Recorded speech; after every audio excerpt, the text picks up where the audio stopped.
36,000 employees ਨੂੰ ਪੱਕੇ ਕਰਨ ਦਾ ਫੈਸਲਾ ਕੀਤਾ ਹੈ।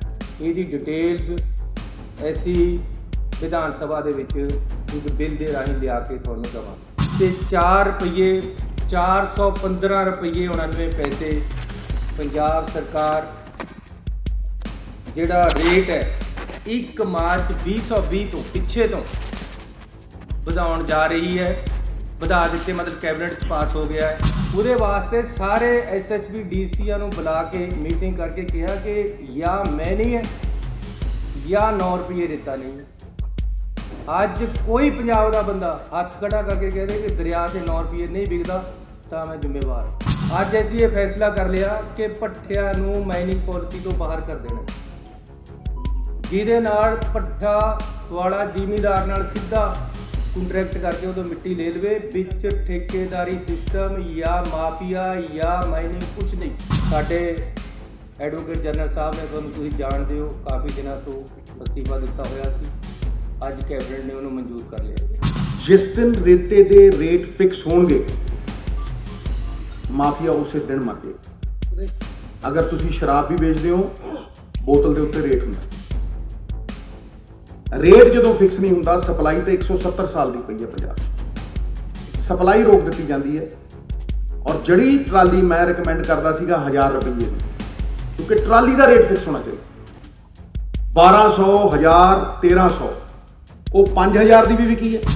ਤੇ ਉਹ ਸਰਕਾਰੀ ਟਰੱਕ ਦਾ ਰੰਗ ਹੋਏਗਾ। ਇਹ ਨਹੀਂ ਆ ਵੀ ਛੋਟੀ ਜਿਹੀ ਸੜਕ ਦੇ ਉੱਤੇ ਜਿਹੜਾ ਮਰਜ਼ੀ ਟਿੱਪਰ ਦੜਾਤਾ।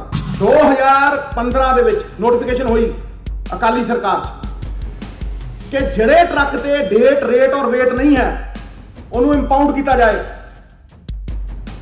7 ਸਾਲਾਂ 'ਚ ਦੱਸੋ ਕਿੰਨੇ ਟਰੱਕ ਇੰਪਾਊਂਡ ਹੋਏ ਆ? ਤੇ ਅਕਾਲੀ ਸਰਕਾਰ 10 ਸਾਲਾਂ ਦੇ ਵਿੱਚ 400 ਕਰੋੜ ਰੁਪਏ ਜਮ੍ਹਾਂ ਕਰਾਉਂਦੀ ਹੈ। 4 ਦਰਿਆ, 1300 ਕਿਲੋਮੀਟਰ ਦਰਿਆ ਤੇ 40 ਕਰੋੜ ਰੁਪਇਆ ਸਾਲ। ਤੇ ਤੇਲੰਗਾਨਾ 300 ਕਿਲੋਮੀਟਰ ਦਰਿਆ ਤੇ 47 ਕਰੋੜ ਰੁਪਇਆ ਹਫ਼ਤੇ ਦਾ। ਕੋਈ ਮੇਲ ਹੈ? ਜਿੱਥੇ ਜਿੱਥੇ 35,000 ਕਰੋੜ ਰੁਪਏ ਕਮਾਏ ਗਏ, ਜਿੱਥੇ ਜਿੱਥੇ 3 ਸਾਲਾਂ ਦੇ ਵਿੱਚ 2,500 ਕਰੋੜ ਰੁਪਏ ਕਮਾਏ ਗਏ 300 ਕਿਲੋਮੀਟਰ ਦਰਿਆ 'ਚੋਂ, ਉੱਥੇ ਸਟੇਟ ਓਨਡ ਸੀ, ਉੱਥੇ ਕਾਰਪੋਰੇਸ਼ਨ ਸੀ। ਮੈਂ ਤੁਹਾਡੀ ਗੱਲ ਦਾ ਜਵਾਬ ਦੇ ਰਿਹਾ। ਸਿਸਟਮ ਜਦੋਂ ਉਹ ਹੋਇਆ ਸਟੇਟ ਓਨ, ਚਾਹੇ ਸ਼ਰਾਬ ਹੋਵੇ ਤੇ ਚਾਹੇ ਰੇਤਾ ਹੋਵੇ, ਕਿਸੇ ਦਾ ਵਾਸ ਹੀ ਨਹੀਂ ਚੱਲਣਾ, ਕਿਉਂਕਿ ਉਹ ਸੂਬੇ ਦਾ। ਫਿਰ ਸ਼ਰਾਬ ਦੀ ਬੋਤਲ ਵੀ ਜੇ ਅੱਧਾ ਕਿਲੋਮੀਟਰ ਤੁਰੀ ਤੇ ਪਤਾ ਲੱਗੂ, ਉੱਤੇ ਚਿੱਪ ਲੱਗੀ ਹੋਊ। ਇਹ ਨਹੀਂ ਹੈ ਵੀ ਰਾਤ ਨੂੰ ਕਦੇ ਕਿੱਧਰ ਨੂੰ ਚਲੀ ਗਈ ਤੇ ਕਦੇ ਕਿੱਧਰ ਨੂੰ ਚਲੀ ਗਈ ਤੇ ਕਦੇ ਕਿਹਦੇ ਦਾ ਤੇ ਕਦੇ ਕਿਸੇ ਦਾ। ਬਹੁਤ ਬਹੁਤ ਸਵਾਗਤ ਹੈ। ਤਾਂ ਕਿਰਪਾ ਕਰਕੇ ਸਾਈਡਾਂ ਤੇ ਖੜੇ ਬੰਦੇ ਪਲੀਜ਼। ਪੰਜਾਬ ਸਰਕਾਰ ਪੰਜਾਬ ਦੇ ਆਮ ਲੋਕਾਂ ਦੀ ਸਰਕਾਰ ਹੈ ਤੇ ਹਰ ਆਮ ਨਾਗਰਿਕ ਨੂੰ, ਚਾਹੇ ਉਹ ਕਿਸੇ ਵਰਗ ਦਾ, ਉਹਨਾਂ ਨੂੰ ਬਰਾਬਰਤਾ ਦੇ ਹੱਕ ਤੇ ਉਹਨਾਂ ਨੂੰ ਸਹੂਲਤਾਂ ਪ੍ਰਦਾਨ ਪੰਜਾਬ ਸਰਕਾਰ ਵੱਲੋਂ ਕੀਤੀਆਂ ਜਾ ਰਹੀਆਂ, ਕਿਉਂਕਿ ਪੰਜਾਬ ਦੇ ਲੋਕਾਂ ਦੀ ਸਰਕਾਰ ਹੈ। ਕਰਮਚਾਰੀਆਂ ਦਾ ਵਿਸ਼ਵਾਸ ਸਰਕਾਰ ਦੇ ਵਿੱਚ ਹੋਣਾ ਚਾਹੀਦਾ ਹੈ। ਉਹਦੇ ਵਾਸਤੇ ਅਸੀਂ ਕਰਮਚਾਰੀਆਂ ਦੇ ਪਹਿਲਾਂ ਡੀਏ ਵੀ ਦਿੱਤੇ ਹੈ, ਉਹਨਾਂ ਨੇ ਹੜਤਾਲ ਵਾਪਸ ਲਈ ਹੈ, ਉਹਦੇ ਲਈ ਉਹਨਾਂ ਦਾ ਧੰਨਵਾਦੀ ਹਾਂ। ਤੇ ਅੱਜ ਇੱਕ ਅਹਿਮ ਫੈਸਲਾ ਕਰਕੇ ਪੰਜਾਬ ਸਰਕਾਰ ਦੀ ਕੈਬਨਿਟ ਨੇ 36,000 ਇੰਪਲਾਈਜ਼ ਨੂੰ ਪੱਕੇ ਕਰਨ ਦਾ ਫੈਸਲਾ ਕੀਤਾ ਹੈ। ਇਹਦੀ ਡਿਟੇਲਸ ਅਸੀਂ ਵਿਧਾਨ ਸਭਾ ਦੇ ਵਿੱਚ ਇੱਕ ਬਿੱਲ ਦੇ ਰਾਹੀਂ ਲਿਆ ਕੇ ਤੁਹਾਨੂੰ ਦੇਵਾਂਗੇ। ਸੋ ਇਹ ਕਰਮਚਾਰੀਆਂ ਲਈ ਇੱਕ ਬਹੁਤ ਬੜਾ ਤੋਹਫਾ ਹੈ ਕਿ ਅਸੀਂ 36,000 ਕਰਮਚਾਰੀਆਂ ਨੂੰ ਪੱਕਾ ਕਰਨ ਜਾ ਰਹੇ ਹਾਂ। ਇਸ ਦੇ ਨਾਲ ਹੀ ਪੰਜਾਬ ਦੇ ਵਿੱਚ ਜਿਹੜੇ ਡੀਸੀ ਰੇਟ ਹੈ ਉਹ ਘੱਟ ਹੈ, ਜਿਹਦੇ ਨਾਲ ਤਨਖਾਹਾਂ ਘੱਟ ਮਿਲ ਰਹੀਆਂ। ਪੰਜਾਬ ਸਰਕਾਰ ਨੇ ਇਕੱਲੇ ਸਰਕਾਰੀ ਕਰਮਚਾਰੀਆਂ ਦੇ ਨਹੀਂ, ਪ੍ਰਾਈਵੇਟ ਦੇ ਵੀ ਮਿਨੀਮਮ ਵੇਜ ਹੈ ਜਿਹੜੇ, ਉਹ ਵਧਾਉਣ ਦਾ ਫੈਸਲਾ ਕੀਤਾ ਹੈ। ਤੇ 4 ਰੁਪਏ 415 ਰੁਪਏ 99 ਪੈਸੇ ਪੰਜਾਬ ਸਰਕਾਰ ਜਿਹੜਾ ਰੇਟ ਹੈ 1 ਮਾਰਚ 2020 ਤੋਂ ਪਿੱਛੇ ਤੋਂ ਵਧਾਉਣ ਜਾ ਰਹੀ ਹੈ, ਵਧਾ ਦਿੱਤੇ, ਮਤਲਬ ਕੈਬਨਿਟ 'ਚ ਪਾਸ ਹੋ ਗਿਆ ਹੈ। ਤੇ ਇਹਦੇ ਨਾਲ 1 ਮਾਰਚ ਤੋਂ ਲੈ ਕੇ ਅੱਜ ਤੱਕ ਦੇ ਡੀਸੀ ਰੇਟ ਮਿਨੀਮਮ ਵੇਜ ਹੈ ਜਿਹੜੇ ਉਹਦੇ ਬਕਾਏ ਵੀ ਮਿਲਣਗੇ ਤੇ ਅੱਗੇ ਨੂੰ ਵੀ ਜਿਹੜਾ 415 ਰੁਪਈਆ ਰੇਟ ਹੈ ਮਿਨੀਮਮ ਵੇਜ ਹੈ ਉਹ ਵੱਧ ਜਾਏਗਾ। ਇਹਦੇ ਨਾਲ ਆਊਟਸੋਰਸ ਖਾਸ ਤੌਰ ਤੇ ਜਿਹੜੇ ਜਿੰਨੇ ਮੁਲਾਜ਼ਮ ਹੈ ਜਾਂ ਫੈਕਟਰੀਆਂ ਦੇ ਵਿੱਚ ਜਿੰਨੇ ਮੁਲਾਜ਼ਮ ਲੱਗੇ ਹੋਏ ਆ, ਕੰਮ ਕਰਦੇ ਆ, ਪ੍ਰਾਈਵੇਟ ਕੰਮ ਕਰਦੇ ਆ, ਉਹਨਾਂ ਨੂੰ ਫਾਇਦਾ ਹੋਏਗਾ। ਜਿਹੜੀ ਸਾਡੀ ਸੋਚ ਸੀ ਕਿ ਬਹੁਤ ਘੱਟ ਤਨਖਾਹ ਮਿਲਦੀ ਹੈ, ਉਸ ਨੂੰ ਅਸੀਂ ਆਪਣੀ ਨੂੰ ਅੱਗੇ ਵਧਾ ਕੇ ਤਨਖਾਹ ਵਧਾਈ ਹੈ। ਪੰਜਾਬ ਦੇ ਵਿੱਚ ਹਮੇਸ਼ਾ ਇਹ ਗੱਲ ਰਹੀ ਹੈ ਕਿ ਰੇਤ ਮਾਫੀਏ ਦਾ ਰਾਜ ਹੈ। ਤੁਸੀਂ ਕਿਸੇ ਦਰਿਆ ਤੇ ਚਲੇ ਜਾਓ, ਪਹਿਲਾਂ ਜਿਹੜਾ ਰੇਤਾ 16 ਰੁਪਏ ਤੋਂ ਲੈ ਕੇ 22 ਰੁਪਏ ਤੱਕ ਨਦੀ ਜਾਂ ਦਰਿਆਵਾਂ ਦੇ ਵਿੱਚ ਵਿਕਦਾ ਸੀ, ਹਾਲਾਂਕਿ ਰੇਟ 9 ਰੁਪਏ ਸੀ। ਅੱਜ ਸਰਕਾਰੀ ਰੇਟ 9 ਰੁਪਏ ਹੈ। ਐਸੀ ਆਪਣੀ ਸਰਕਾਰ ਆਉਣ ਤੋਂ ਬਾਅਦ ਬਿਲਕੁਲ ਸਿੱਧਾ ਕਰਤਾ ਕੰਮ। ਤੁਸੀਂ ਕਿਸੇ ਦਰਿਆ ਤੇ ਚਲੇ ਜਾਓ, ਅੱਜ 9 ਰੁਪਏ ਰੇਤਾ ਮਿਲ ਰਿਹਾ, ਲੇਕਿਨ ਇਹ ਵੀ ਮਹਿੰਗਾ ਹੈ। ਇਸ ਕਰਕੇ ਅੱਜ ਅਸੀਂ ਫੈਸਲਾ ਕੀਤਾ ਹੈ ਕਿ ਹਰ ਦਰਿਆ ਜਾਂ ਖੱਡ ਤੇ ਰੇਤੇ ਦਾ ਰੇਟ 5 ਰੁਪਏ 50 ਪੈਸੇ ਹੋਏਗਾ। ਇਹਦੇ ਵਿੱਚ ਇਹ ਵੀ ਸਰਕਾਰ ਦੇ ਸਾਰੇ ਪੈਸੇ ਨਹੀਂ ਹੈ ਜਾਂ ਠੇਕੇਦਾਰ ਦੇ ਨਹੀਂ ਹੈ, ਇਹਦੇ ਵਿੱਚ ਜ਼ਿਮੀਂਦਾਰ ਜਿਹਦੀ ਜ਼ਮੀਨ ਦਰਿਆ, ਕਿਉਂਕਿ ਦਰਿਆ ਹੈ ਜਿਹੜਾ ਉਹ 90% ਜਾਂ 80% ਜ਼ਿਮੀਂਦਾਰਾਂ ਦਾ ਹੈ, ਉਹਦੀ ਮਾਲਕੀਅਤ ਜ਼ਿਮੀਂਦਾਰਾਂ ਦੀ ਹੈ। ਜਿਹਦੀ ਜ਼ਮੀਨ ਆ ਉਹ ਵੀ ਪੈਸੇ ਭਾਲਦਾ ਹੈ, ਉਹਨੂੰ ਵੀ ਪਹਿਲਾ ਰੇਟ ਮਿਲਦਾ ਹੈ। ਇਹਦੇ ਜ਼ਿਮੀਂਦਾਰ ਦੇ ਪੈਸੇ ਵੀ ਹੋਣਗੇ, ਇਹਦੇ ਵਿੱਚ ਭਰਾਈ ਵੀ ਹੋਏਗੀ। ਜਿਹੜੀ ਭਰਾਈ ਹੈ ਉਹ ਵੀ 5.5 ਰੁਪਏ 'ਚ ਹੋਏਗੀ। ਜਿਹੜਾ ਠੇਕੇਦਾਰ ਹੈ ਉਹ ਰਸਤਾ ਬਣਾ ਕੇ ਦੇਗਾ, ਗੱਡੀ ਕੋਈ ਫਸ ਗਈ ਉਹਨੂੰ ਕੱਢੇਗਾ, ਸਾਰਾ ਕੰਮ ਉਹਦਾ ਹੋਏਗਾ, ਸਿਸਟਮ ਉਹ ਚਲਾਏਗਾ, ਕੰਡਾ ਉਹ ਲਗਾਏਗਾ, ਭਰਤੀ ਉਹ ਕਰੇਗਾ। ਇਹ ਸਾਰਾ ਕੁਝ ਵਿੱਚੇ ਜ਼ਮੀਨ ਦੇ ਪੈਸੇ, ਵਿੱਚੇ ਭਰਾਈ, ਵਿੱਚੇ ਸਦਾਈ, ਸਾਰਾ ਕੁਝ 5.5 ਰੁਪਏ 'ਚ, ਜਿਹੜਾ 9 ਰੁਪਏ 'ਚ ਪਹਿਲਾਂ ਮਿਲਦਾ ਸੀ। ਸਰਕਾਰੀ ਰੇਟ 9 ਸੀ, ਪਰ 16 ਤੋਂ 22 ਰੁਪਏ ਤੱਕ ਪਹਿਲਾਂ ਵਿਕਦਾ ਰਿਹਾ। ਪਹਿਲਾਂ ਮੈਂ ਐਕਸਪੈਰੀਮੈਂਟ ਕੀਤਾ ਕਿ ਕਿਆ ਜੇ ਮੈਂ ਮੁੱਖ ਮੰਤਰੀ ਬਣ ਗਿਆ, ਸਾਡੀ ਸਰਕਾਰ ਨਵੀਂ ਆ ਗਈ, ਕਾਂਗਰਸ ਦੀ ਸਰਕਾਰ ਆਈ ਦੁਬਾਰੇ ਤੋਂ, ਕਿਆ ਮੈਂ ਇਹ ਕਰ ਸਕਦਾ ਕਿ 9 ਰੁਪਏ ਪਰ ਵਿਕੇ। ਇਹ ਮੈਂ ਟੈਸਟ ਕੀਤਾ। ਉਹਦੇ ਵਾਸਤੇ ਸਾਰੇ ਐਸਐਸਬੀ ਡੀਸੀਆਂ ਨੂੰ ਬੁਲਾ ਕੇ ਮੀਟਿੰਗ ਕਰਕੇ ਕਿਹਾ ਕਿ ਜਾਂ ਮੈਂ ਨਹੀਂ ਹੈ ਜਾਂ 9 ਰੁਪਏ ਰੇਤਾ ਨਹੀਂ ਹੈ। ਅੱਜ ਕੋਈ ਪੰਜਾਬ ਦਾ ਬੰਦਾ ਹੱਥ ਖੜਾ ਕਰਕੇ ਕਹਦੇ ਕਿ ਦਰਿਆ ਤੇ 9 ਰੁਪਏ ਨਹੀਂ ਵਿਕਦਾ ਤਾਂ ਮੈਂ ਜ਼ਿੰਮੇਵਾਰ, ਲੇਕਿਨ ਕੱਲ ਤੋਂ 5.5 ਰੁਪਏ ਵਿਕੇਗਾ। ਪਹਿਲਾਂ 5-7 ਹਜ਼ਾਰ ਰੁਪਏ ਟਰੱਕ ਸਸਤਾ ਹੋ ਚੁੱਕਿਆ, ਕੱਲ ਨੂੰ ਤੁਸੀਂ ਦੇਖਿਓ ਕਿੱਥੇ ਜਾਣਾ ਹੈ। ਲੇਕਿਨ ਮੈਂ ਕਲੀਅਰ ਕਰ ਦੇਣਾ ਚਾਹੁੰਦਾ, ਕਈਆਂ ਨੂੰ ਕਨਸੈਪਟ ਦੇ ਵਿੱਚ ਕਲੈਰਿਟੀ ਨਹੀਂ ਹੁੰਦੀ। ਪਿੰਡਾਂ ਦੇ ਵਿੱਚ ਇਹ ਦਰਿਆ ਦੇ ਉੱਪਰ ਦਾ ਰੇਟ ਹੈ। ਉਸ ਤੋਂ ਬਾਅਦ ਟਰਾਂਸਪੋਰਟ ਹੈ ਜਿਹੜੀ, ਉਹਨਾਂ ਨਾਲ ਵੀ ਅਸੀਂ ਗੱਲ ਕਰ ਰਹੇ ਕਿ ਮਿਨੀਮਮ ਟਰਾਂਸਪੋਰਟ ਲੱਗੇ ਤਾਂ ਕਿ ਜਿਹਨੇ ਘਰ ਬਣਾਉਣਾ ਹੈ ਉਹਨੂੰ ਰੇਤਾ ਘੱਟ ਤੇ ਘੱਟ ਰੇਟ ਤੇ ਮਿਲੇ। ਲੇਕਿਨ ਇਹ ਕਿਉਂਕਿ ਠੇਕਾ 31 ਮਾਰਚ ਤੱਕ ਦਿੱਤਾ ਹੋਇਆ ਪਹਿਲਾਂ ਤੋਂ, ਇਹ ਪਾਲਿਸੀ ਸਾਨੂੰ ਬਹੁਤ ਹੀ ਪਸੰਦ ਨਹੀਂ ਆ ਰਹੀ, ਪਰ ਸਾਨੂੰ ਕੋਰਟਾਂ ਕਚਹਿਰੀਆਂ ਤੋਂ ਬਚਣ ਲਈ ਫਿਲਹਾਲ ਅਸੀਂ ਇਹਨੂੰ ਬਹੁਤ ਘੱਟ ਕਰਤੇ ਲਿਆਏ ਹਾਂ। ਅਲਟੀਮੇਟਲੀ ਅਸੀਂ ਆਪਣਾ ਜਦ ਅਗਲਾ ਵਿਜ਼ਨ ਦੇਵਾਂਗੇ ਉਹਦੇ 'ਚ ਅਸੀਂ ਦੱਸਾਂਗੇ ਅਸੀਂ ਕਿਸ ਤਰ੍ਹਾਂ, ਉਹਦੇ ਸਾਡੀ ਪਾਰਟੀ ਡਿਸਾਈਡ ਕਰੇਗੀ ਕਿਸ ਤਰ੍ਹਾਂ ਅਸੀਂ ਅੱਗੇ ਨੂੰ ਰੇਤਾ ਵੇਚਣਾ ਤੇ ਕਿਸ ਤਰ੍ਹਾਂ ਕਰਨਾ ਹੈ। ਲੇਕਿਨ ਅੱਜ ਬਹੁਤ ਸਸਤਾ ਰੇਟ ਅਸੀਂ, ਜਿਹਦੇ 'ਚ ਭਰਾਈ ਵੀ ਹੈ, ਜਿਹਦੇ ਜ਼ਿਮੀਂਦਾਰ ਦੇ ਪੈਸੇ ਵੀ ਹੈ, ਜਿਹਦੇ ਸਦਾਈ ਵੀ ਹੈ, ਦਰਿਆ 'ਚੋਂ ਬਾਹਰ ਵੀ ਕੱਢਣਾ, ਉਹ ਅਸੀਂ ਰੇਟ 5.5 ਰੁਪਏ ਕਰਤਾ, ਜਿਹੜਾ ਕਿ 4 ਗੁਣਾ ਘੱਟ ਹੋਇਆ ਹੈ। ਸਾਡੀ ਉਹ ਪਿਛਲੀ ਸਰਕਾਰ ਤੇ ਪਿਛਲੀ ਬਾਦਲਾਂ ਦੀ ਸਰਕਾਰਾਂ ਨਾਲੋਂ ਤਾਂ ਸ਼ਾਇਦ ਇਹ 6 ਗੁਣਾ ਘੱਟ ਹੋ ਗਏ। ਸੋ ਇੱਕ ਵੱਡੀ ਰਾਹਤ ਦਿੱਤੀ। ਨਾਲ ਅੱਗੇ ਕਿਹਾ ਹੈ ਕਿ ਜ਼ਿਮੀਂਦਾਰ ਆਪਣੇ ਖੇਤ 'ਚੋਂ ਟਰਾਲੀ ਵੀ ਪਟਾਉਂਦਾ ਹੈ, ਇੱਕ ਮਿੱਟੀ ਦੀ, ਜਾ ਕੇ ਜੀਪਾਂ ਲੈ ਕੇ ਖੜ ਜਾਂਦੇ ਕਿ ਜੀ ਲਿਆਓ ਰਿਓਲਟੀ। ਕਿਸੇ ਨੇ ਭਰਤ ਪਾਉਣਾ ਹੈ ਉਸ ਨੂੰ ਤੰਗ ਕਰਦੇ ਹੈ। ਐਸੀ ਇਹ ਕਰਤਾ ਹੈ ਕਿ ਮਿੱਟੀ ਕੋਈ ਜ਼ਿਮੀਂਦਾਰ ਆਪਣੇ ਖੇਤ 'ਚੋਂ ਪਟਾਉਂਦਾ ਹੈ। ਦੇਖੋ ਮੈਂ ਪਿੰਡਾਂ ਦੇ ਵਿੱਚ ਜਾਂਦਾ ਰਹਿੰਦਾ ਹੈ, ਪਿੰਡਾਂ 'ਚ ਕਿਹਾ ਕਿਸੇ ਨੇ ਵਿਆਹ ਕਰਨਾ ਹੈ ਤਾਂ ਤੰਗੀ ਹੁੰਦੀ ਹੈ, ਅਗਲਾ 2 ਫੁੱਟ ਮਿੱਟੀ 'ਚ ਕਰ ਦਿੰਦਾ ਹੈ, ਸਾਡੀ ਰਾਇਲਟੀ ਵਾਲੇ ਅੱਧੇ ਪੈਸੇ ਲੈ ਲੈਂਦੇ ਜਾ ਕੇ। ਹੁਣ ਅਸੀਂ ਬਿਲਕੁਲ ਕਲੀਅਰ ਕਰਤਾ ਹੈ ਕਿ ਕੋਈ ਜ਼ਿਮੀਦਾਰ ਆਪਣੀ 3 ਫੁੱਟ ਤੱਕ ਮਿੱਟੀ ਚੁਕਾਵੇ, ਕੋਈ ਪੈਸਾ ਨਹੀਂ ਲੈਣਾ ਕਿਸੇ ਨੇ, ਨਾ ਹੀ ਜਾਣਾ ਹੈ, ਨਾ ਕੋਈ ਮਨਜ਼ੂਰੀ ਦੀ ਲੋੜ ਹੈ।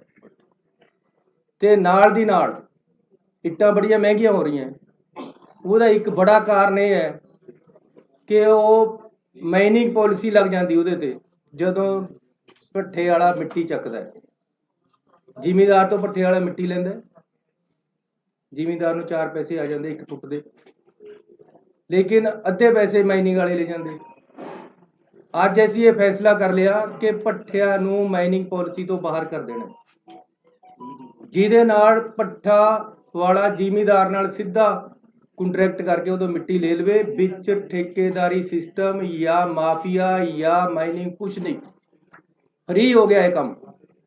ਪੰਜਾਬ 'ਚ ਅੱਜ ਤੋਂ ਬਾਅਦ, ਵੈਸੇ ਤਾਂ ਅਸੀਂ ਕਾਫੀ ਦਿਨਾਂ ਤੋਂ ਕਰ ਚੁੱਕੇ ਹਾਂ, ਲੇਕਿਨ ਅੱਜ ਤੋਂ ਬਾਅਦ ਤਾਂ ਜੇ ਕੋਈ ਮਿੱਟੀ ਵਾਲਾ ਭਰਤ ਪਾਉਣ ਜ਼ਿਮੀਦਾਰ ਮਿੱਟੀ ਚੁਕਾਉਂਦਾ ਕੋਈ ਤੰਗ ਕਰੇਗਾ ਤਾਂ ਮੈਂ ਜ਼ਿੰਮੇਵਾਰ ਹਾਂ, ਮੇਰਾ ਗਲਾ ਕੱਟਿਓ। ਜੇ 5.5 ਰੁਪਏ ਤੋਂ 1 ਪੈਸਾ ਵੀ ਰੇਤਾ ਵੱਧ ਵਿਕੇ ਤਾਂ ਮੈਂ ਜ਼ਿੰਮੇਵਾਰ ਹਾਂ। ਪਹਿਲਾਂ ਮੈਨੂੰ ਬਹੁਤ ਬੰਦੇ ਕਹਿੰਦੇ ਸੀ ਇਹ 9 ਰੁਪਏ ਵੀ ਨਹੀਂ ਤੁਸੀਂ ਕਰ ਸਕਦੇ, ਜੇ ਤਾਂ ਬਹੁਤ ਬੰਦੇ ਇਨਵੋਲਵ ਹੈ, ਇਹਦੇ 'ਚ ਪੁਲਿਸ ਇਨਵੋਲਵ ਹੈ, ਇਹਦੇ 'ਚ ਫਲਾਣਾ ਇਨਵੋਲਵ ਹੈ, ਇਹਦੇ 'ਚ ਢਿਮਕਾ। 9 ਰੁਪਏ ਵਿਕ ਰਿਹਾ। ਇੰਪਲੀਮੈਂਟੇਸ਼ਨ ਜਿਹੜਾ ਲੀਡਰ, ਜਿਹੜੀ ਸਰਕਾਰ, ਜਿਹੜੀ ਪਾਰਟੀ ਰਾਜ ਨੂੰ ਚਲਾ ਰਹੀ ਹੈ, ਉਹਦੀ ਵਿਲ ਤੇ ਹੈ। ਇਹ ਮੈਂ ਪਿਛਲੇ ਮੁੱਖ ਮੰਤਰੀਆਂ ਨੂੰ ਵੀ ਕਿਹਾ ਸੀ, ਜੇ ਸਾਡੀ ਕੈਬਨਿਟ, ਸਾਡਾ ਪਾਰਟੀ, ਸਾਡਾ ਮੁੱਖ ਮੰਤਰੀ ਚਾਹੁੰਦਾ ਕਿ ਜੀ ਇੰਪਲੀਮੈਂਟੇਸ਼ਨ ਕਾਨੂੰਨ ਦੀ ਹੋਵੇ ਤਾਂ ਹੁੰਦੀ ਹੈ। ਚੰਡੀਗੜ੍ਹ ਦੇ ਵਿੱਚ ਵੜਦੇ ਸਾਰੇ ਜੀ ਦੇਖਣ ਲੱਗ ਜਾਂਦੇ ਬੈਲਟ ਕਿੱਥੇ ਹੈ, ਇੰਪਲੀਮੈਂਟੇਸ਼ਨ ਹੈ ਚੰਡੀਗੜ੍ਹ 'ਚ ਕਾਨੂੰਨ ਦੀ। ਪੰਜਾਬ ਦੇ ਵਿੱਚ ਜੇ ਰੇਤਾ ਵੱਧ ਵਿਕਦਾ ਹੈ ਤਾਂ ਇੰਪਲੀਮੈਂਟੇਸ਼ਨ ਨਹੀਂ ਸੀ, ਵੰਡ ਕੇ ਖਾ ਰਹੇ ਸੀ ਉੱਪਰਲਾ ਪੈਸਾ। ਐਸੀ ਬਿਲਕੁਲ ਸਿੱਧਾ ਕਰਤਾ ਕੰਮ। ਕਿਸੇ ਦਰਿਆ ਪਰ ਚਲੇ ਜਾਓ, ਹੁਣ ਜੇ ਕਿਤੇ ਟਰਾਲੀਆਂ ਭਰ ਹੋ ਰਹੀਆਂ, ਕਿਤੇ ਮਿੱਟੀ ਚੱਕ ਹੋ ਰਹੀ ਹੈ ਤਾਂ ਉਹ ਮਾਫੀਆ ਨਹੀਂ ਹੈ, 5.5 ਰੁਪਏ 'ਚ ਵਿਕੇਗਾ ਔਰ ਸਹੀ ਰੇਟ ਦੇ ਵਿੱਚ ਵਿਕੇਗਾ। ਅਸੀਂ ਇਹ ਕਰਾਂਗੇ ਕਿ ਜਿੱਥੇ ਪਾਣੀ ਨਹੀਂ ਆਉਂਦਾ ਉੱਥੇ ਰੇਤਾ ਨਹੀਂ ਚੱਕਣਾ, ਕਿਉਂਕਿ ਉੱਥੇ ਫਿਰ ਖਦਾਨੇ ਬਣਨੇ, ਪਾਣੀ ਨੇ ਉਹਨੂੰ ਰੀਚਾਰਜ ਤਾਂ ਕਰਨਾ ਨਹੀਂ ਰੇਤੇ ਨੂੰ। ਇਸ ਕਰਕੇ ਜਿੱਥੇ ਜਿੱਥੇ ਪਾਣੀ ਆਉਂਦਾ, ਦਰਿਆਵਾਂ ਦੇ ਆਲਰੇਡੀ ਖੱਡਾਂ ਤੈਅ ਹੈ, ਹੋਰ ਵੀ ਕਰਾਂਗੇ, ਲੇਕਿਨ ਸਸਤਾ ਔਰ ਸਹੀ ਰੇਟ ਤੇ ਰੇਤਾ ਪਿੰਡਾਂ 'ਚ ਮਿਲੇਗਾ। ਮਿੱਟੀ ਦਾ ਕੋਈ ਮਾਫੀਆ ਨਹੀਂ ਹੋਏਗਾ, ਭੱਠੇ ਵਾਲਿਆਂ ਨੂੰ ਕੋਈ ਤੰਗ ਨਹੀਂ ਕਰੇਗਾ। ਇਸ ਤੋਂ ਇਲਾਵਾ ਇੱਕ ਫੈਸਲਾ ਅਸੀਂ ਹੋਰ ਅਹਿਮ ਲਿਆ ਕਿ ਜਿਹੜੇ ਪੰਜਾਬ ਦੇ ਇੰਸਟੀਟਿਊਸ਼ਨਲ ਟੈਕਸ ਪੰਜਾਬ ਤੇ ਲੱਗਿਆ ਹੋਇਆ ਸੀ, Punjab institutional and other buildings tax 2011 ਤੋਂ ਸੀ। ਉਸ ਦਿਨ ਮੈਨੂੰ, ਜਿਸ ਦਿਨ ਅਸੀਂ ਗਏ ਲੁਧਿਆਣੇ, ਉਸ ਦਿਨ ਅਸੀਂ ਅਨਾਉਂਸ ਕੀਤਾ ਸੀ, ਅੱਜ ਕੈਬਨਿਟ ਨੇ ਪਾਸ ਕਰ ਦਿੱਤਾ। 2012 ਤੋਂ ਜਿੰਨਾ ਟੈਕਸ ਬਣਦਾ ਸੀ ਅਸੀਂ ਉਹ ਮਾਫ ਕਰ ਦਿੱਤਾ ਹੈ। ਅੱਗੇ ਨੂੰ ਵੀ ਇਹ ਟੈਕਸ ਹੈ ਜਿਹੜਾ ਪੰਜਾਬ ਤੇ ਨਹੀਂ ਲੱਗੇਗਾ।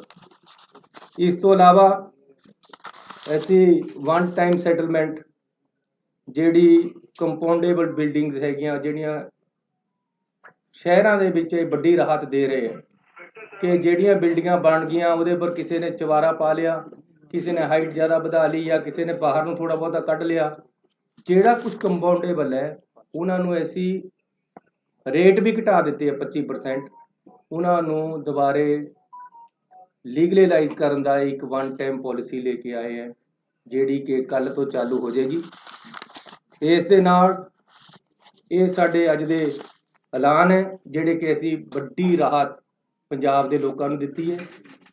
ਸਾਡੇ ਐਡਵੋਕੇਟ ਜਨਰਲ ਸਾਹਿਬ ਨੇ, ਤੁਹਾਨੂੰ ਤੁਸੀਂ ਜਾਣਦੇ ਹੋ, ਕਾਫੀ ਦਿਨਾਂ ਤੋਂ ਅਸਤੀਫਾ ਦਿੱਤਾ ਹੋਇਆ ਸੀ, ਅੱਜ ਕੈਬਨਿਟ ਨੇ ਉਹਨੂੰ ਮਨਜ਼ੂਰ ਕਰ ਲਿਆ। ਗਵਰਨਰ ਸਾਹਿਬ ਕੋਲ ਭੇਜਾਂਗੇ, ਜਦੋਂ ਅੱਜ ਹੀ ਸ਼ਾਇਦ ਪਾਸ ਹੋ ਜਾਏਗਾ, ਕੱਲ੍ਹ ਨੂੰ ਅਸੀਂ ਨਵਾਂ ਐਡਵੋਕੇਟ ਜਨਰਲ ਲਗਾਵਾਂਗੇ।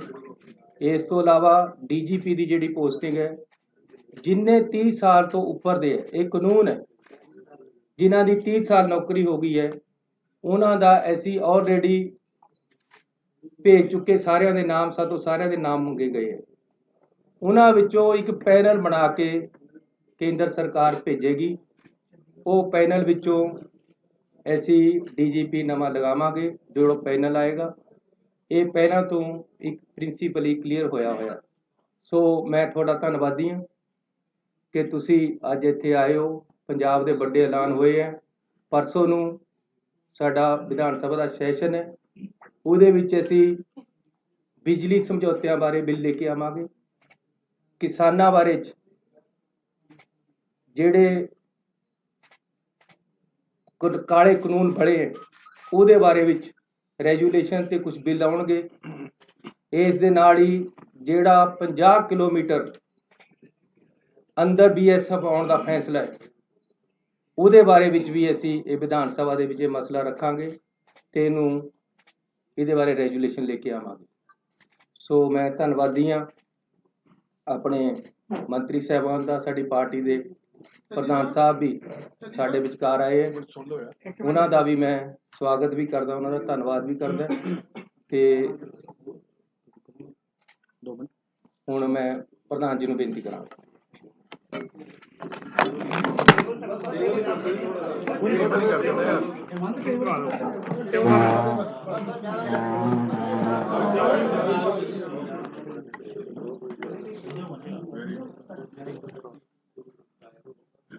प्यारे दोस्तों, मुख्यमंत्री साहब, मेरे बहुत रिस्पैक्टेड कलीग्स, मैं बधाई देना CM साहब ਨੂੰ ਕਿ ਮੇਰੀ ਮਨ ਦੀ ਬਹੁਤ ਵੱਡੀ ਤਾਂਘ ਸੀ ਇਹ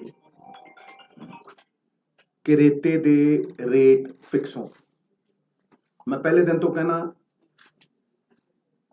ਜਿਸ ਦਿਨ ਰੇਤੇ ਦੇ ਰੇਟ ਫਿਕਸ ਹੋਣਗੇ ਮਾਫੀਆ ਉਸੇ ਦਿਨ ਮਰ ਜਾਏਗਾ। ਅਗਰ ਤੁਸੀਂ ਸ਼ਰਾਬ ਵੀ ਵੇਚਦੇ ਹੋ, ਬੋਤਲ ਦੇ ਉੱਤੇ ਰੇਟ ਹੁੰਦਾ। ਰੇਟ ਜਦੋਂ ਫਿਕਸ ਨਹੀਂ ਹੁੰਦਾ, ਸਪਲਾਈ ਤੇ 170 ਸਾਲ ਦੀ ਪਈ ਹੈ ਪੰਜਾਬ 'ਚ, ਸਪਲਾਈ ਰੋਕ ਦਿੱਤੀ ਜਾਂਦੀ ਹੈ। ਔਰ ਜਿਹੜੀ ਟਰਾਲੀ ਮੈਂ ਰਿਕਮੈਂਡ ਕਰਦਾ ਸੀਗਾ 1000 ਰੁਪਏ ਨੂੰ, ਕਿਉਂਕਿ ਟਰਾਲੀ ਦਾ ਰੇਟ ਫਿਕਸ ਹੋਣਾ ਚਾਹੀਦਾ। 1200, 1000, 1300, ਉਹ 5000 ਦੀ ਵੀ ਵਿਕੀ ਹੈ, ਉਹ 10000 ਦੀ ਵੀ ਵਿਕੀ ਹੈ। ਔਰ ਇਹ ਸਟੇਟ ਦਾ ਰਿਸੋਰਸ ਹੈ। ਜਿਹੜੀਆਂ ਅਮੈਨਿਟੀਜ਼ ਅੱਜ CM ਸਾਹਿਬ ਦੇ ਰਹੇ ਨੇ, ਇਹ ਵਧਾਈ ਦੇ ਪਾਤਰ ਨੇ, ਪਰ ਇਹਨਾਂ ਅਮੈਨਿਟੀਜ਼ ਨੂੰ ਸਸਟੇਨ ਕਰਨ ਦੇ ਲਈ ਸਟੇਟ ਦੇ ਖਜ਼ਾਨੇ 'ਚ ਬਲ ਚਾਹੀਦਾ। ਇਹ ਤਾਂ ਹੀ ਸਸਟੇਨ ਹੋਣਗੀਆਂ। ਔਰ ਉਹ ਸਸਟੇਨ ਕਰਨ ਦੇ ਲਈ ਮੈਂ ਤੁਹਾਨੂੰ ਅੱਜ ਦਾਅਵੇ ਨਾਲ ਕਹਿਣਾ ਕਿ ਐਜੂਕੇਸ਼ਨ ਦੇ ਜਿੰਨੇ ਧਰਨੇ ਲੱਗ ਰਹੇ ਆ, ਅਗਰ ਸਰਪਲਸ 2000 ਕਰੋੜ ਰੁਪਈਆ 1500 ਕਰੋੜ ਵੀ ਹੋਵੇ, ਇੱਕ ਧਰਨਾ ਨਹੀਂ ਲੱਗੂਗਾ। ਜਾਓ ਪੁੱਛ ਲਓ। ਇਸ ਕਰਕੇ ਇਹ ਜਿਹੜੀ ਫਾਈਨੈਂਸ਼ੀਅਲ ਸਟੈਬਿਲਿਟੀ ਹੈ, ਇਹਦੇ ਲਈ ਚਾਹੇ ਸ਼ਰਾਬ ਦੀ ਪਾਲਿਸੀ ਹੋਵੇ, ਚਾਹੇ ਰੇਤੇ ਦੀ ਪਾਲਿਸੀ ਹੋਵੇ, ਇਹ ਬਹੁਤ ਜ਼ਰੂਰੀ ਹੈ। ਔਰ ਅੱਜ CM ਨੇ ਪਹਿਲੀ ਪੌੜੀ ਚੜੀ, ਇੱਕ ਐਸਾ ਇਤਿਹਾਸ ਰਚਿਆ ਕਿ ਪਹਿਲੀ ਵਾਰ ਅੱਜ ਇਹ ਹੋਇਆ ਕਿ ਜੀ ਰੇਤੇ ਦਾ ਰੇਟ ਫਿਕਸ ਹੋਊਗਾ। ਹਾਲਾਂਕਿ ਮੈਂ ਇਹਨੂੰ ਬਹੁਤ ਅੱਗੇ ਲਿਜਾਣਾ ਚਾਹਨਾ, ਸਟਾਕਯਾਰਡ ਬਣਾਉਣਾ ਚਾਹਨਾ। ਔਰ ਇੱਕ ਗੱਲ ਸਾਰੀ ਦੁਨੀਆ ਸਮਝੇ, ਮੈਂ ਡੰਕੇ ਦੀ ਚੋਟ ਤੇ ਕਹਿਣਾ, ਮੇਰਾ ਬਹੁਤ ਅਧਿਐਨ ਹੈ ਇਹਦੇ ਉੱਤੇ, ਕਿਉਂਕਿ ਮੈਂ ਜਾਣਦਾ ਕਿ ਪੰਜਾਬ ਦੀ ਸਰਵਾਈਵਲ ਇਹਦੇ ਨਾਲ ਜੁੜੀ ਹੋਈ ਹੈ। ਉਹ ਕੀ ਹੈ ਕਿ there is nothing called the sand mafia, it is the transport mafia। ਰੇਤਾ ਬੁੱਕਲ 'ਚ ਨਹੀਂ ਕੋਈ ਲਿਜਾ ਸਕਦਾ, ਰੇਤਾ ਟਰੱਕਾਂ 'ਚ ਜਾਂਦਾ। ਔਰ ਅਗਰ ਸਟਾਕਯਾਰਡ 'ਚੋਂ ਸਰਕਾਰੀ ਟਰੱਕਾਂ ਦੇ ਵਿੱਚ ਜਾਏਗਾ ਤੇ ਉਹ ਸਰਕਾਰੀ ਟਰੱਕ ਦਾ ਰੰਗ ਹੋਏਗਾ। ਇਹ ਨਹੀਂ ਆ ਵੀ ਛੋਟੀ ਜੀ ਸੜਕ ਦੇ ਉੱਤੇ ਜਿਹੜਾ ਮਰਜ਼ੀ ਟਿੱਪਰ ਦੜਾਤਾ, ਤੇ ਫਿਰ ਉਹਦੀ ਚੈਕਿੰਗ ਹੋ ਸਕਦੀ ਹੈ। ਰੇਟ, ਵੇਟ ਤੇ ਡੇਟ 2015 ਦੇ ਵਿੱਚ ਨੋਟੀਫਿਕੇਸ਼ਨ ਹੋਈ ਅਕਾਲੀ ਸਰਕਾਰ 'ਚ ਕਿ ਜਿਹੜੇ ਟਰੱਕ ਤੇ ਡੇਟ, ਰੇਟ ਔਰ ਵੇਟ ਨਹੀਂ ਹੈ ਉਹਨੂੰ ਇੰਪਾਊਂਡ ਕੀਤਾ ਜਾਏ। 7 ਸਾਲਾਂ 'ਚ ਦੱਸੋ ਕਿੰਨੇ ਟਰੱਕ ਇੰਪਾਊਂਡ ਹੋਇਆ? ਦੱਸੋ, ਇੱਕ ਹੋਇਆ ਹੋਵੇ ਤਾਂ ਦੱਸੇ। ਬਾਹਰੋਂ ਟਰੱਕ ਆਉਂਦਾ, ਪਠਾਨਕੋਟ ਤੋਂ ਟਰੱਕ ਆਉਂਦਾ, ਗੁੰਡਾ ਟੈਕਸ ਲਿੱਤਾ ਜਾਂਦਾ ਉਹਨਾਂ ਤੋਂ 5000, ਕਿਸੇ ਤੋਂ 7000, ਅਗਲਾ 25000 26000 ਦਾ ਟਰੱਕ ਲੈ ਕੇ ਆਉਂਦਾ ਬਾਹਰੋਂ, ਤੇ ਇੱਥੇ 15000 ਦਾ ਵੇਚਦਾ ਹੈ। ਠੀਕ ਹੈ, ਉਹ ਫਿਰ ਪ੍ਰੋਫਿਟ ਚਾਹੁੰਦਾ, ਤੇ ਕਿਉਂ ਨਾ ਉਹ 7000 GST ਦੇ ਰੂਪ ਦੇ ਵਿੱਚ ਅਸੀਂ ਐਕਸੈਪਟ ਕਰੀਏ ਬਈ, ਤੇ 300 ਕਰੋੜ ਰੁਪਇਆ ਸਾਲ ਕਿਉਂ ਨਾ ਲਈਏ। ਇਸੇ ਤਰ੍ਹਾਂ ਜਿਸ ਤਰ੍ਹਾਂ ਮੈਂ ਰੇਤੇ ਦੀ ਗੱਲ ਕਰ ਰਿਹਾ, ਜਿੱਦਣ ਰੇਤੇ ਦੇ ਰੇਟ ਫਿਕਸ ਹੋ ਗਏ 170 ਸਾਲ ਦਾ, ਤੁਹਾਨੂੰ ਮੈਂ ਉਦਾਹਰਣ ਦੇ ਰਿਹਾ, ਚੈੱਕ ਕਰੋ। ਅਕਾਲੀ ਸਰਕਾਰ ਨੇ ਇੱਕ ਸਾਲ ਦੇ ਵਿੱਚ ਲਗਾਤਾਰ 10 ਸਾਲ ਚੋਰੀ ਦੀ ਇੰਤਹਾ ਦੇਖੋ। लगातार 10 साल हर साल एवरी ईयर 40 करोड़ रुपया जमा कराया एक साल का, ते तेलंगाना एक हफ्ते च 47 करोड़ रुपया कमाਉਂਦਾ एक दरिया तो। लो जिथे मर्जी बहाल, एक ही है, ये चोरी नहीं है, ये चोरी तो बहुत अगे वाली चीज है। 2400 करोड़ रुपया तेलंगाना ने 2014 चों ਉਹ ਅੱਡ ਹੁੰਦੇ ਨੇ ਆਂਧਰਾ ਪ੍ਰਦੇਸ਼ ਤੋਂ, ਤੇ ਪਹਿਲੇ 3.5 ਸਾਲਾਂ ਦੇ ਵਿੱਚ 2400 ਕਰੋੜ ਰੁਪਇਆ ਕਮਾਉਂਦੇ ਨੇ, ਤੇ ਅਕਾਲੀ ਸਰਕਾਰ 10 ਸਾਲਾਂ ਦੇ ਵਿੱਚ 400 ਕਰੋੜ ਰੁਪਇਆ ਜਮ੍ਹਾਂ ਕਰਾਉਂਦੀ ਹੈ। 4 ਦਰਿਆ, 1300 ਕਿਲੋਮੀਟਰ ਦਰਿਆ ਤੇ 40 ਕਰੋੜ ਰੁਪਇਆ ਸਾਲ, ਤੇ तेलंगाना 300 किलोमीटर दरिया ते 47 करोड़ रुपया हफ्ते का, कोई मेल है?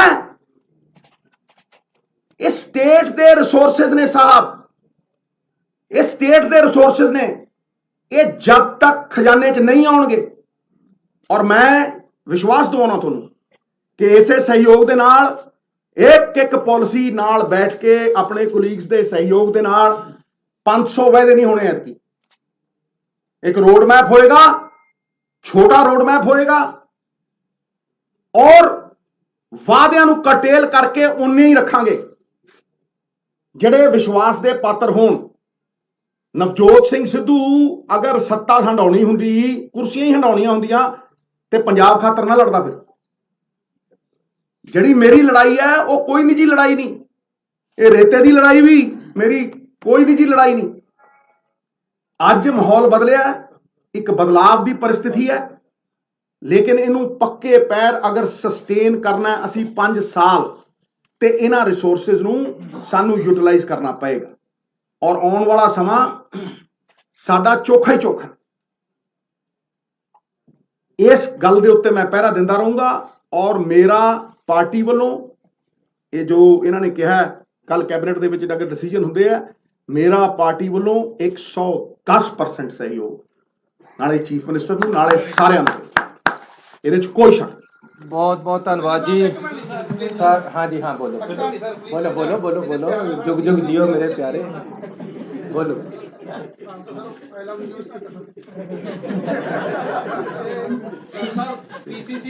जे प्रेस ते सरकार ते ओपोजिशन सारे जाने सूबे वास्ते तकड़े होके काम करिए। तुसी चौथा पिलर हो, थोड़े सहयोग और थोड़िया जी आलोचनावां दोनों चाहिए, क्योंकि तुसी आलोचना नहीं करोगे मैनू समझ नहीं आएगी कि मैं कितने गलत है। मैं आलोचना नू हमेशा वेलकम करदा। ये ठीक है कि साडे काम दे विच आलोचना है नहीं हो रही,